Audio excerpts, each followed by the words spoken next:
He went through a pretty thorough review of the economic situation. I just wanted to lay out some of the assumptions that we're applying to the 5-year forecast.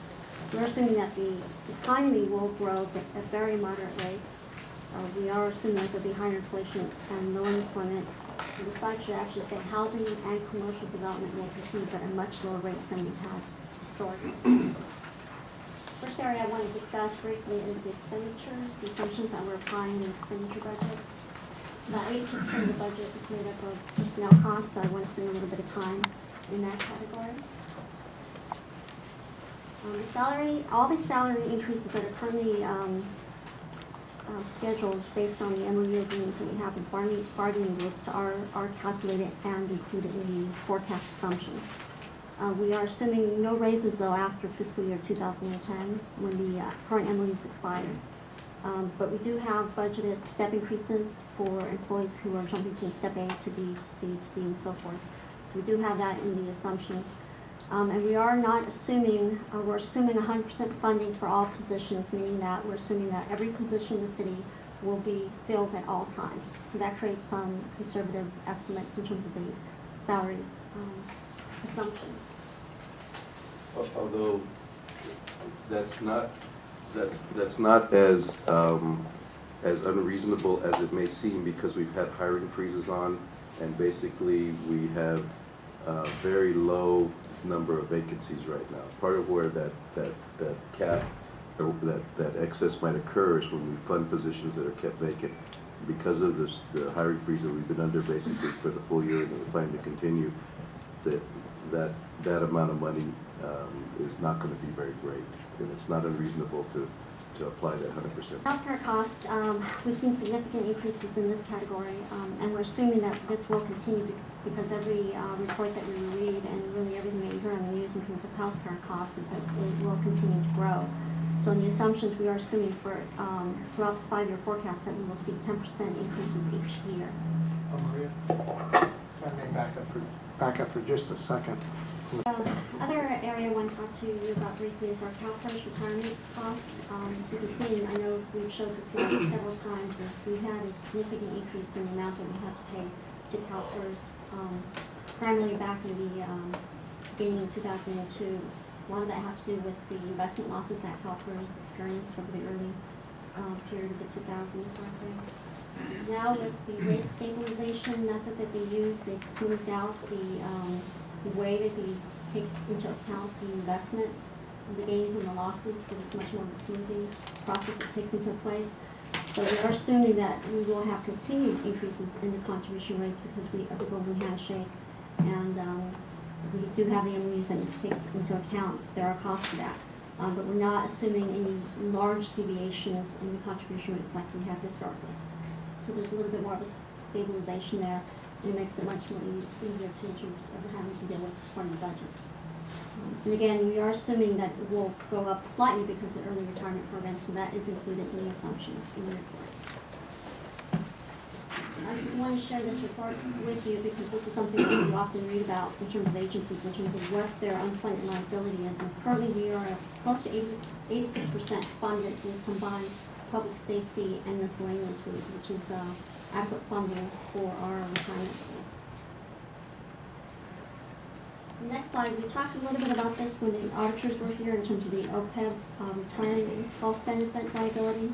And we'll be bringing this back with a much more in-depth discussion. But at this point, the actuarial study has estimated that we have an unfunded liability of about $8.5 million. And that has to do with employees who retire. We do allow them to participate in our health care program, and we essentially have subsidized that rate because it's a blended rate and includes both active and retired employees. So essentially it is a subsidized rate, but beginning this year we will have to book that as a liability, and we will be bringing back some long-term strategies in terms of how to avoid the long-term fiscal impacts of that new accounting requirement. Is that a return? Next chart is a very colorful chart. This is a chart that essentially lays out our revenues and our diversity that we have in our revenue streams. One thing I did want to point out, because I did notice that the trend has been, property tax has been our number 2 revenue source for several years, and you really didn't see that as a number 1 a revenue source for the city going back several years prior to Prop 13. But now, based on our updated estimates, sales tax and property tax are almost even. And depending on where the assessed values grow, we may actually see property tax take lead over sales tax for the first time, which actually in the long term is a good thing, because property taxes are much more of a stable revenue stream than sales tax, which does fluctuate much more with the economy. So that just provides more stability to our revenue stream. The sales tax, which has been a topic of discussion quite a bit, particularly in the last year, for fiscal year 08-09, we are assuming 2% growth. So we are still assuming that we will have some slight growth in sales tax. The 5-year average from 2003 to 2007 has been 9%, which is clearly not something that we are going to anticipate in the coming year. I did go back to 1990 through 94 to get an idea of what were the revenue streams, how they were growing during the last recession that we went through, and they were at about 3%. And from 2009 forward to 2013, the average is about 2.8% growth is what we're assuming. Our consultants are assuming that 3% would be pessimistic, and we're actually below that rate. So we're really trying to be conservative on this revenue stream. Maria, Taxes, in fiscal year 08-09, we're assuming about a 3.9% increase in AV. Over the last 5 years, we've averaged about 15.5%, so we've had some historical highs clearly. I also went back to the early 90s to see how property tax was being impacted during the recessionary period, where we actually did see a drop in assessed values countywide. We did have some significant job losses due to the aerospace industry.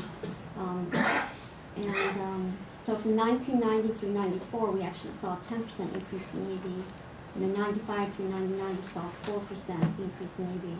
So right now in 08-09, we're sitting at 3.9%. Again, we haven't received any updated information from the county assessor as of yet. We're still trying to compile that data. But as soon as we receive that, we may require additional modifications to this forecast. Maria. Franchise fees, here with the power plant, with the reduced operation of the power plant, we are assuming actually this revenue stream is going to drop by almost 1% from what we anticipate in the current year. And we're keeping it flat going out, and we're assuming that the power plant will continue to operate all the way through 2013. This will change. But hopefully there will be something else in this place. But you notice you did color the top two portions in blue and gold, so Charter's color. Oh boy. I did that for you, Joe. We did have an all-time high in this revenue stream at 11.2 million back in 2002, and we're now at 8.8. So you can see what the impact has been in terms of the power plant operations. But we are assuming the continued operation, which again, this will be adjusted based on what actually occurs. There's also several $100 a kilowatt hour, which is what it is today. Development, I'm really not going to discuss the development side because Ed's got quite a bit of discussion in his presentation, but one of the things that we are doing is we are creating a separate fund so we can account for development outside of the general fund. We want to do a better job of isolating the cost and the revenues that are coming in, so if there's a structural imbalance that's occurring related to development, that we can identify it and then bring forward policy recommendations. So for now, really, in terms of the forecast, I kept it flat at 600. The theory is if the building comes increase, there normally would be an increase in expenditures to be able to provide those services. So it really doesn't play into what the anticipated gap is going forward. So are these revenues for both redevelopment and non-redevelopment No, areas? this is non-redevelopment. All non-redevelopment. The one revenue stream that we talked about briefly before is our TOT. We really don't have a lot of hotels in the city. I know that one is currently being proposed. I don't have that in new forecast. I'm not assuming any new revenue streams for any new hotels, whether it be east or west. But there is one area that I would like to propose that we would look into potentially going out and increasing the tax rate on this revenue stream, because I believe there is a great potential here for the city on a long-term basis to generate some additional revenues to help mitigate some of the impacts that we're currently experiencing. So based on these assumptions that I've laid out, in the current fiscal year, we have discussed, as part of the second quarter update, that we had a $3.5 million gap in the current year that department heads are really doing a great job in coming forward with some, options and really trying to cut or at least reduce spending on discretionary items.